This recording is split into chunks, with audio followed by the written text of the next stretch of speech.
Vamos directos al grano. Hoy vamos a diseccionar a fondo el panorama ambiental de América Latina y el Caribe. Vamos a dejar atrás los titulares básicos de las noticias para entender, de verdad, la inmensa riqueza natural de esta región y, al mismo tiempo, la durísima realidad climática a la que se enfrenta.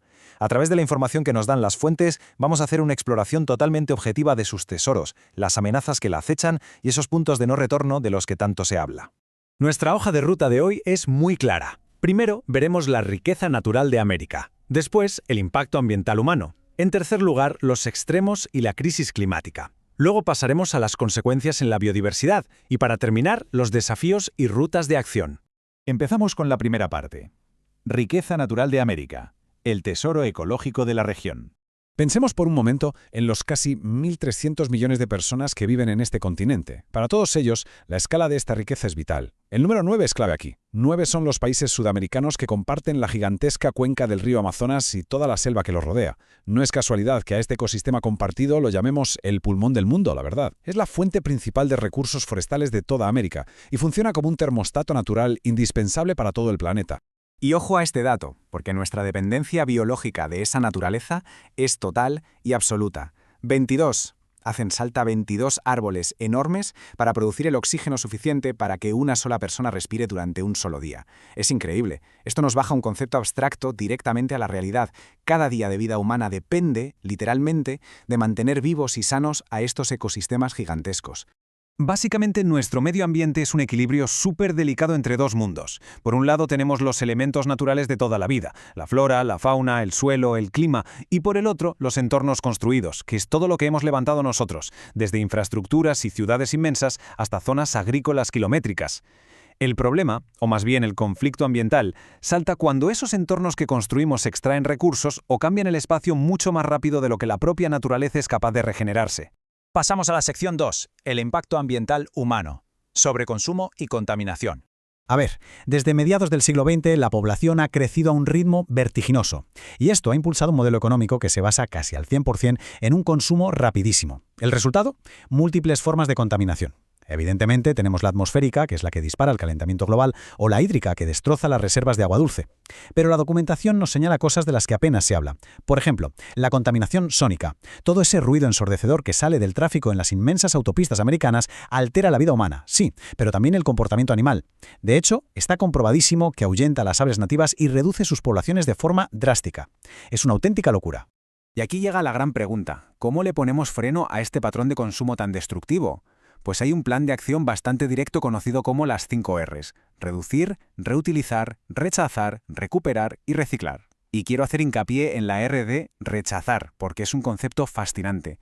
Imaginemos el simple gesto de decir no a una bolsa de plástico en el supermercado. Con ese simple rechazo estamos evitando automáticamente que un material que tarda más de 100 años en degradarse termine ahogando el medio ambiente durante varias generaciones. Así de fácil y así de potente. Vamos con la sección 3. Extremos y crisis climática, los datos en aumento. Para entender de verdad la urgencia que tenemos encima, es fundamental clasificar estos problemas según su escala. Un problema local podría ser, por ejemplo, que una fábrica contamine un río específico y fastidie a los pueblos de la zona. Si subimos a nivel regional, ya hablamos de problemas que cruzan fronteras, como la deforestación de la Amazonía, que es un problema de varios países a la vez. Y a nivel global está el efecto invernadero, y aquí no hay atajos. Se necesita que absolutamente todos los países actúen de forma coordinada, porque es algo que nos golpea a todos los habitantes del planeta por igual. Y es justamente en esa escala global donde las proyecciones ponen los pelos de punta. Si comparamos dos trayectorias concretas, la cosa es muy seria. Por un lado, tenemos el objetivo del famoso Acuerdo de París, que intenta mantener el calentamiento global muy por debajo de los 2 grados Celsius. Pero por otro lado, tenemos al panel de expertos del IPCC, que nos lanza una advertencia clarísima. Al ritmo actual de emisiones, vamos en dirección contraria y nos vamos a plantar en un aumento de 2,7 grados para finales de siglo. Esa diferencia, que parece pequeña sobre el papel, sería una verdadera catástrofe. De hecho, los informes de este panel de expertos resumen a la perfección lo urgente que es el tema para la región. Afirman textualmente que América Latina y el Caribe será una de las regiones más afectadas, porque allí las temperaturas están subiendo más rápido que la media mundial. Es un dato duro, confirmado también por la Organización Meteorológica Mundial. Y no son solo palabras, ya lo estamos viendo con temporadas de huracanes de récord y fenómenos de calor en los océanos que no tienen precedentes. Pero vamos a aterrizar estos datos, vamos a ver qué significan en la vida real. Por un lado, las sequías extremas han dejado al inmenso río Paraná a medias, paralizando la navegación comercial y, fíjate qué paradoja, obligando a los países a encender plantas térmicas supercontaminantes para conseguir la electricidad que el agua ya no les da. Y en el otro extremo, en la costa árida del norte de Perú, unas lluvias rarísimas mezcladas con altas temperaturas han montado el caldo de cultivo ideal para que se disparen enfermedades como el dengue. Al final, los extremos climáticos se convierten sin filtros en crisis energéticas, económicas y de salud pública. Pasamos a la sección 4. Consecuencias en la biodiversidad. Los efectos en cascada. Todo este caos de temperaturas y sobreexplotación nos deja una realidad que ya está muy documentada y que es devastadora. El 13% de la selva amazónica ha desaparecido por completo por culpa de la tala indiscriminada.